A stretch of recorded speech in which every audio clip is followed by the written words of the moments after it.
नमस्कार, भारत लाइव देख रहे हैं आप।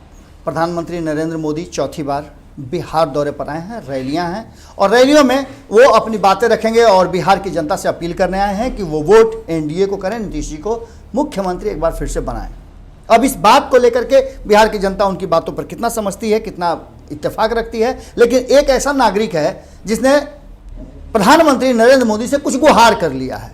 और इतना ही नहीं किया है, उस शख्स के बारे में मैं आपको बता दूं, उसका परिचय थोड़ा सा दे दूं कि वो शख्स युवा है। उसने रोजगार की बात की है, उसने बिहार को बदलने की बात की है। बिहार को 15 साल बनाम 15 साल की जगह पर 5 साल का हिसाब किताब मांगा है। कहा है कि हमें नहीं चाहिए 15 साल का हिसाब किताब, 15 साल में जो कुछ भी आपने किया है वो सब कुछ जानते हैं। इन 5 सालों का हिसाब किताब दे दीजिए और 5 सालों में 2 खंड कर दीजिए। 18 महीने की सरकार ने क्या कुछ किया था उसका हिसाब किताब दे दीजिए, और उसके बाद जो नीतीश कुमार जी एनडीए के साथ गए उसका हिसाब किताब दे दीजिए। इसके साथ ही उसने एक और बात कही है कि आपने जो 125 करोड़ का पैकेज बिहार को दिया था उसका नटसेल में बता दीजिए कि कितना पैसा आपने दिया, आपके पैसे का कितना यूज हुआ, क्या क्या योजनाएं हुई और उस पैसे से बिहार का कितना विकास हुआ।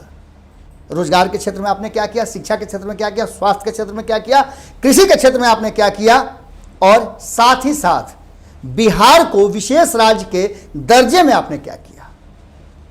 अब आप समझ सकते हैं कि मामले बड़े हैं और सवाल बहुत गंभीर हैं। यह शख्स खुद चुनाव लड़ रहा है और इतना ही नहीं, 2015 में नीतीश कुमार का उंगली पकड़ करके राजनीति में प्रवेश करने वाला यह युवा तेजस्वी यादव खुद मुख्यमंत्री का उम्मीदवार भी है। अब आप समझ गए होंगे कि बातें कहां जा रही हैं। प्रधानमंत्री के बिहार दौरा से पहले तेजस्वी यादव अकेले मजबूती के साथ खड़े हैं और हर बार सवाल पूछते हैं, लेकिन इस बार सवाल गंभीर है। तेजस्वी यादव ने जो बातें कही हैं वो बातें आपको भी जाननी जरूरी है, जाननी चाहिए भी आपको। तेजस्वी यादव ने साफ तौर पे प्रधानमंत्री नरेंद्र मोदी से कहा है कि अब तक बिहार के विशेष राज्य का पैकेज और वादा दोनों अधूरे हैं। 10 तारीख के बाद आपको पूरा करना होगा प्रधानमंत्री जी, आप ये वादा करके बिहार के लोगों से चाहिए, और मैं छोड़ने वाला नहीं हूं। मैं आपसे वादा करा के जा रहा हूं और यह वादा करके आप जाइए बिहार की जनता से कि 10 तारीख के बाद जब मेरी सरकार आएगी तो आप इन वादों को पूरा करेंगे। अगर नहीं करेंगे तो मैं धरना प्रदर्शन नहीं करूंगा, मैं परमानेंट आपके पास बैठ जाऊंगा और बिहार की जनता को आपके दरवाजे पर खड़ा कर दूंगा कि यह है प्रधान सेवक जो आपके हक हुकूक को नहीं दे रहे हैं।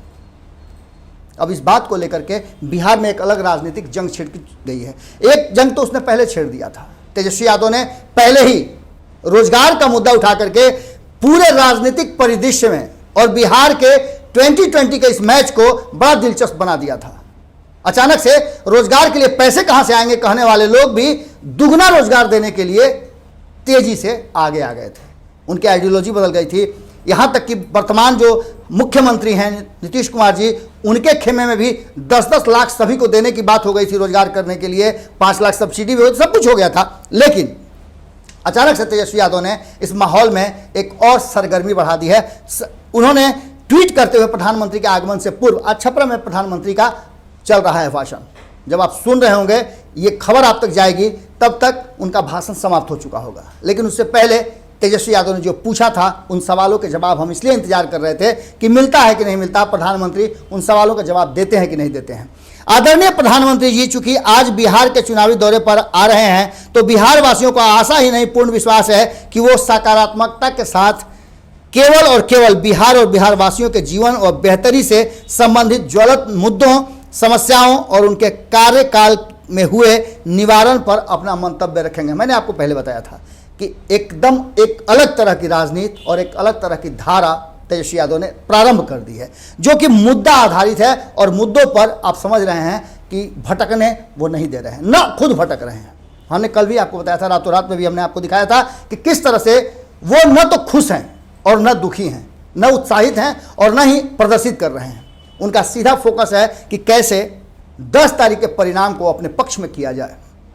यानी महागठबंधन की सरकार बनाने के लिए क्या कुछ किया जा सकता है, कैसे बिहार की जनता को सच्चाई और अच्छाई दी जा सकती है, बिहार को बदला जा सकता है, फोकस उस पर है। हमने भी बात करने का प्रयास किया, लेकिन समय अभाव में बात नहीं हो पाई। लेकिन बाकी के लोगों से बातचीत हुई और उसके आधार पर हो सकता है बहुत जल्दी आपको हम तेजस्वी यादव का एक भोजपुरी में और संपादक नमन मिश्रा जी के साथ एक बड़ा इंटरव्यू आपको दिखाएं जो बिहार और बिहार के मुस्तकबिल से जुड़ा हुआ होगा।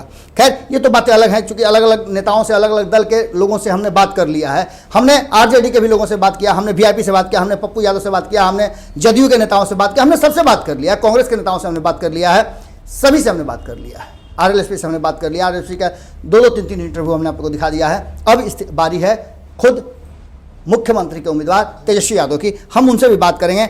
उन्होंने साफ तौर पे कहा है कि इस बार चाहे जो हो जाए, लेकिन बिहार के युवाओं की मांग को पूरा करना होगा। इस बार कोई जुमलेबाजी नहीं चलेगी और बिहार आ रहे हैं तो बिहार में आप अपनी बातें जरूर रखें। इसके साथ ही बिहार विधानसभा में नेता प्रतिपक्ष की भूमिका निभाने वाले तेजस्वी यादव ने पूछा है कि माननीय प्रधानमंत्री जी के बिहार दौरे से पहले उनसे बिहार की बेहतरी और विकास से जुड़े निम्नलिखित सवाल पूछना चाहता हूं। उन्होंने अपने अधीन नीति आयोग के रिपोर्ट के अनुसार बिहार में शिक्षा, स्वास्थ्य के सभी मानकों और सतत विकास सूचकांक में सबसे पिछड़ी राज्य बन गया है। इसको लेकर के आपकी मंशा क्या है? आप ये बात क्यों नहीं कह रहे हैं कि 15 साल से आपके मित्र, आपके साथी, जिनको आप कहते हैं कि हमारे बहुत पुराने मित्र हैं, वो नीतीश कुमार बर्बाद कर रहे हैं, आप आंख से क्यों देख रहे हैं? आप कैसे चौकीदार हैं, कैसे प्रधान सेवक हैं जो ये सब होता देखते जा रहे हैं? क्या बिहार की बर्बादी पर ही आप आशियाना बनाना चाहते हैं? बातें गंभीर हैं और मुद्दा भी गंभीर है। अब देखना होगा कि तेजस्वी यादव ने जो बातें कही है कि 10 तारीख के बाद आप तैयार रहिएगा, आपको बिहार को विशेष राज्य का दर्जा देना होगा और पिछड़े हुए बिहार को आगे बढ़ाने में आपकी भूमिका होनी चाहिए, क्योंकि आप देश के प्रधान हैं, प्रधान सेवक हैं, प्रधानमंत्री हैं और आप कहते हैं कि बिहार को हम विकास देखना चाहते हैं। तो हम तैयार हैं और हम दल बाकी चीज़ें को छोड़ करके हम बिहार के लिए आपके दरवाजे पर पहुंचेंगे और आपसे बिहार के लिए मांगेंगे जब हम मुख्यमंत्री बन जाएंगे। अब देखना होगा कि इन बातों में कहीं वो अतिशयोक्ति तो नहीं है, कहीं ऐसा तो नहीं कि बहुत ज़्यादा सोच रहे हैं, अति महत्वाकांक्षा में बोल रहे हैं। ये 10 तारीख को पता चलेगा और 10 तारीख को क्या तेजस्वी यादव ने जो बातें कही हैं वो पूरा भी होता है। इन सब बातों पर हमारी नज़र बनी हुई है। लेकिन एक बात तो तय है कि प्रधानमंत्री नरेंद्र मोदी विकास से इतर होकर के जब बात जंगल राज और जंगल राज के युवराज की करने लगे हैं तो निश्चित रूप से ये चुनाव कहाँ जा रहा है ये बताना बहुत ज़रूरी नहीं है। फैसला आपको लेना है और आप आज चुनाव के दूसरे चरण के प्रचार थम जाएंगे। 3 तारीख को मतदान देने जरूर जाइएगा। उन सभी 94 सीटों पर जहां चुनाव होने हैं, मतदाता बंधु से हम आग्रह करते हैं कि झोली भर भर के वोट दीजिएगा, चाहे जिसे भी चुनिएगा। ये ध्यान में जरूर रखिएगा कि बिहार के मुस्तकबिल के लिए आप किसी प्रतिनिधि को चुनने जा रहे हैं। नमस्कार। बढ़ाएं अपना कदम सक्सेस की ओर शिखर करियर इंस्टीट्यूट के साथ। शिखर करियर इंस्टीट्यूट पूर्वी भारत में एकमात्र कोचिंग संस्थान जो एक्सक्लूसिवली है मेडिकल एंट्रेंस एग्जाम के लिए।